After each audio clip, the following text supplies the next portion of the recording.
Hello friends, बरायबाय Bodo Job Info official YouTube channel आसा खालामो बयबो मोजां दङ। दा मोननै आपडेट सफैदों बेनो जाबाय मान्थलि नोंथांमोननि स्कलारशिप स्टुडेन्ट्सफोरनि आरो लोगोसे मोनसे जाबाय स्कुटार्स एबा नोंथांमोननि स्कुटि।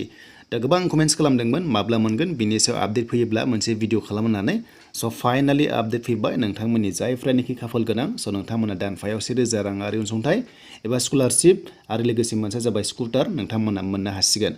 दा बे आपडेटखौ होदों सोर आरो लोगोसे बबेयाव होदों जों गासिबो डिटेल्सखौ नायगोन। बेनि सिगां नोंथांमोना आंनि चेनेलाव गोदानै फैदोंब्ला साबस्क्राइब खालामना ला बड' जब इनफो इउटुब चेनेलाव जेब्लायबो स्किमनि आपडेट मोनो लोगोसे साख्रिनि नोंथांमोना आपडेट मोनो। दा गोबाव खालामा जों नायनो फै बे आपडेटखौ बबेयाव होदों। दा लोगोफोर जों आसाम गभर्नमेन्टनि पर्टेलाव फैबाय स' बेयाव जों जायखिजाया साख्रिनि आपडेट मोनो लोगोसे स्टेटनि जायखिजाया जों बेयाव डिटेल्सखौ मोननो हायो। स' बेयाव जेब्लायबो नोंथांमोना भिजिट खालामबानो जाबाय लिंकआ डिसक्रिपसनाव दङ।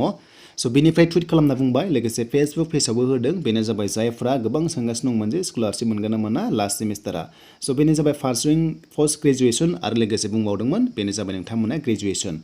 स' बेयाव मेनसन खालामदोंमोन भिडिअखौ आं मिउट खालामबाय जाहाथे कपिराइट फैयै बायदि। थ' बेनो जाबाय हिन्जावसाफोरनिल' अनलि हिन्जावसाफोराल' मोननाय जागोन जायफ्रानोखि लास्ट सेमिस्टार आरो लोगोसे पिजिनि लास्ट सेमिस्टार।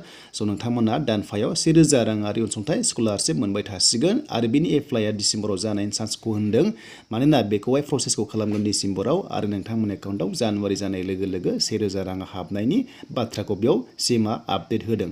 स' बेनो जाबाय मोनसे आपडेट जायफ्रानोखि लास्ट सेमिस्टार पारसुइं सेमिस्टार बेनो जाबाय नोंथांमोननि पिजि आरो आन्डार ग्रेजुएसन स' नोंथांमोना बेयाव मोननो हागोन। दा गोबाव खालामा नोंथांमोना नेदो जेब्लानोखि एप्लाइ प्रसेस फैया नोंथांमोननो एप्लाइ प्रसेस लाना फैगोन। स' बेयाव मा डकुमेन्ट्स नांगौ बेनि सायाव डिटेल्सआ उनाव फैगोन।